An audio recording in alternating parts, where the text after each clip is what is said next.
Databutton is a web-based AI code editor, just like bolt.new, but after using it, I feel like this actually works more like Tempo Labs.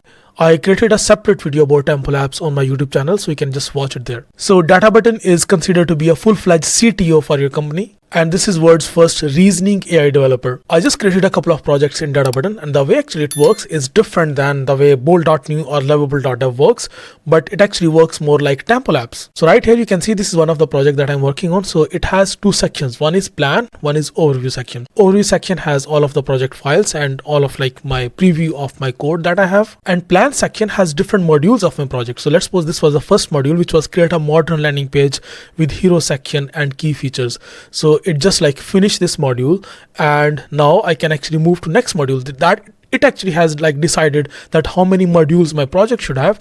And then after that, there is a module for set up firebase authentication system with email and Google sign in. Then there is a create user profile and setting management. Then it has like created all of these different modules for that. By the way, it has like built-in firebase integration. It also has Supabase as well. So firebase is just like a backend development platform by Google. So it's just like Supabase, but I prefer firebase always because it is more reliable and it is actually like comparatively cheaper. But let me just show you from very beginning that how Databutton actually works and how true is this claim that this is world's first reasoning AI developer. So I'm just going to walk you through that how Databutton works and how different it is from bolt.new and lovable.dev and something like Tempo Labs. So before we start, please subscribe to this YouTube channel. Our goal is to reach 100,000 subscribers before 30th of June 2025. And also please click on that like button. Our goal is to reach 1,000 likes for this video. Alright, to start using Databutton, just go to databutton.com website, click on get started, click on continue with Google, and similarly just log in with your Google account. Click on create a new app, and in here, this is actually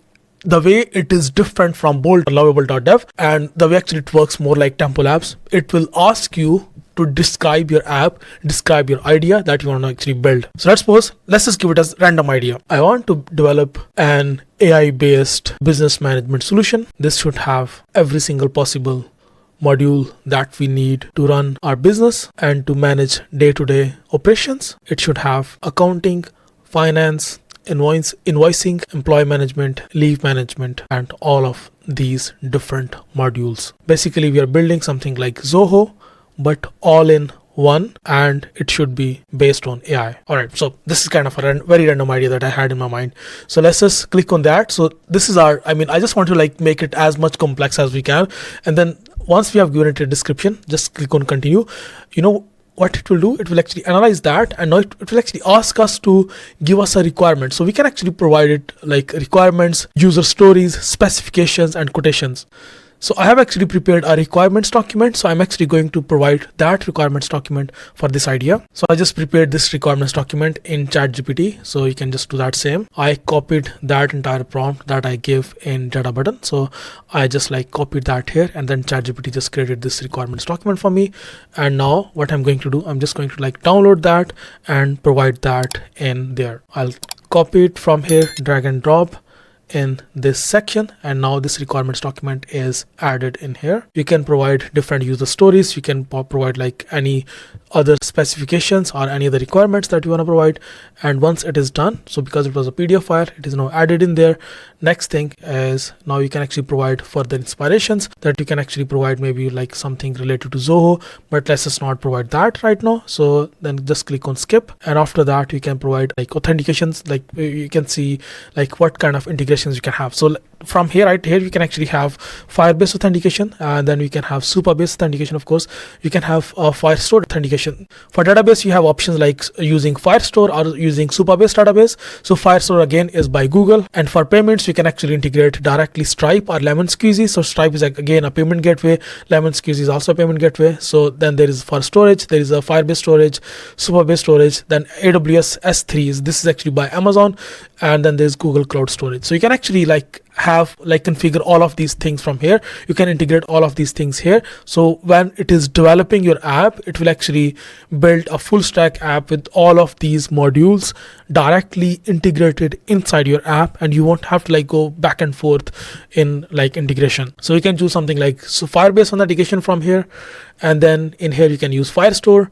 From here you can choose Stripe. Here you can choose maybe Firebase storage, and just click on let's start. Once you click on that, it it will just like create this first application. It usually takes like maybe 30 seconds to 1 minute to like just set up everything and like build a minimum viable product for us. So now because we have provided all of the informations, and now we actually, for storage, for authentication system, for payment modules, we have provided like all of information that we're going to use. So it will just set up based on our selection. It will just set up this project for us. There we go. So this is what it has actually like it is creating now.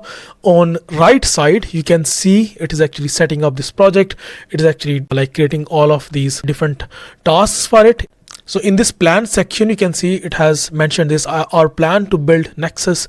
So it has actually given it a name, which is actually Nexus AI Suite. I have generated plan for us to build Nexus AI Suite MVP. We haven't gotten started yet. Move our tasks to in progress to kick off the project. So all right, perfect. So we can actually start our first task. First task is create a professional landing page showcasing the business AI business suite. So let me just click on start. So what it will do, as soon as I click on the start button, now it will actually like start this task, and it will just like do this task only. So now it has like created all of these modules. The next module is set up Firebase authentication and user profile management. After that, there is build the main dashboard with AI powered business insights. After that, there is implement core financial management module with AI assistance. Then there is create employee management system with AI driven analytics. Then there is develop project and task management with AI prioritization. Then there is set up Stripe integration and subscription management. Then there is create an AI automation assistant for repetitive tasks. So it has like now created all of these different modules. So it has like divided this project into all these different modules. I mean, you know what I really hope by the time it is actually developing that, let me just like switch to other camera. What I really want, I want all of these functionalities and something like the works. I want all of that in Cursor and Windsurf, because Cursor and Windsurf are actually your native AI code editors. You can actually, I mean, that's what real developers use. You won't see any real developer using Databutton or using something like Templab or something like bolt.new, because it does not give us that much freedom and that much control over our code base.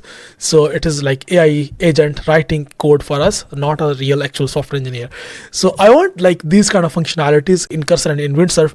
So like I can have my like native development environment set up with these functionalities, because this way Cursor Windsurf can actually understand my project in a better way. It can actually divide my project in different modules. In fact, like this is a really good idea.